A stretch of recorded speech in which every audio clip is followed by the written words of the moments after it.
When I retired, I wanted to backpack in the wilderness areas, camping, and spend a lot more time with my daughter and granddaughter. I'm John, and I had a left hip revision, and then I had a total knee replacement. Hiking wasn't a problem, but when I put on a backpack with any weight, it was unbearable. I knew there was something wrong. And then I went in and made an appointment with Dr. Manthe here in Springfield, Missouri, and had never met her before, but went in and explained what was going on and what I like to do, and we connected immediately.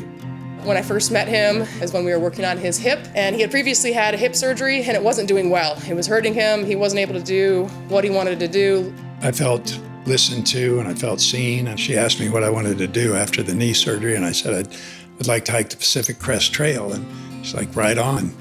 For his knee, John had osteoarthritis, which is, common as we age. You lose the joint space, you lose the cartilage, it just becomes painful. So for J&J wound closure products, ones that I like the best are their DERMABOND Prineo skin closure system, and also their Stratifix knotless tissue devices. Stratifix, it's a barbed suture, but it's really strong. It's efficient as well. So when I'm putting that in for the wound closure, I trust it. I tell patients, especially within knees, you can move your knee and bend your knee as much as humanly possible. DERMABOND Prineo, it's fantastic. When I look at the scars, I'm just reminded how grateful I am.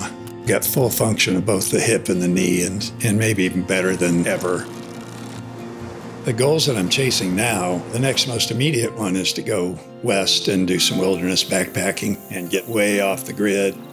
I also want to continue bike racing and doing that training. It's just so good physically and cardiovascularly. And I really want to introduce Ashley and Charlie to some of this backcountry camping, get them up into the mountains and the places I love.